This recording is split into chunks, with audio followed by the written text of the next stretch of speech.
पानी के माध्यम से स्थानीय रंगदारों को पैसा मिलता है, स्थानीय प्रशासन को पैसा मिलता है। तो इसलिए हमारी आवाज को दबाने के लिए, उस आंदोलन को दबाने के लिए हथकंडा कल अपना रही थी। और हमको जहाँ तक लड़का लोग गिन के बताया कि 20 को गाड़ी आया था पुलिस का।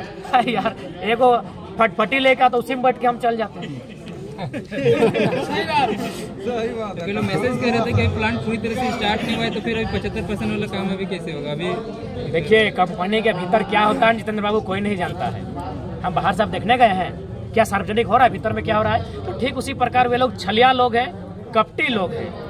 आप जो हवाई पट्टी आप लोग देखे हैं और जितने मीडिया वाले हैं, आप जाके वो कवरेज वहाँ कीजिएगा हवाई पट्टी का। वहाँ इतना बड़ा जमीन है, आप सवाल कीजिएगा, आप सीधे सवाल कीजिएगा राज्य सरकार से कि राज्य सरकार को ये आदेश है मैंने न्यायालय का कि यदि उस जमीन पर उद्योग नहीं बस रहा है तो जमीन वापस कर देना चाहिए किसान को। तो अभी तक हवाई पट्टी का जमीन किसानों को वापस काहे नहीं हुआ? तो आप लोग जाके विनोद बाबू का शहादत दिवस, समाधि दिवस, सॉरी जो पुण्यतिथि है उस दिन जाइएगा तो उसको लाइव करिएगा। उतना बड़ा जमीन हम लोग का लुटा गया है। ऐसा तो झारखंड में हजारों इतिहास है, लेकिन आप जब सिंदरी का बात किए हैं तो सिंदरी को दिखाइएगा किस प्रकार 2 रुपये डिसमिल कहाँ जमीन मिलता है, कितना सताया गया है। तो इसलिए हम लोग लड़ेंगे।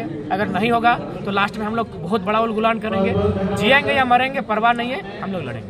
शक्तिनाथ जी का शहादत दिवस है और झारखंड के आंदोलन में हो चाहे प्रक्षेत्र के नेतृत्व करने काफी सारे लोगों ने अपना शहादत दिया था, तो क्या उनका परिवार भी अभी मतलब अच्छे अवस्था में भी है? नहीं, किसी भी आंदोलनकारी का परिवार अच्छी अवस्था में नहीं है। उनके नाम को चमकाकर बहुत सारे लोग लीडर बन गए, मंत्री बन गए, विधायक बन गए, सांसद बन गए, बड़े बड़ा पैसा कमा ले, लेकिन उनका परिवार जहाँ तक हमको लगता है आज भी मैंने उस अवस्था में नहीं है।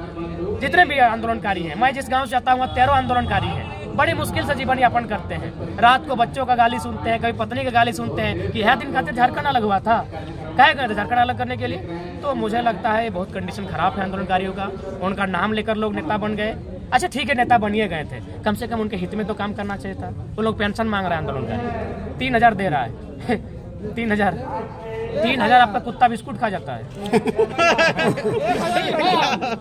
बताइए, कम से कम 15,000 का पेंशन मिलना चाहिए आंदोलनकारियों को।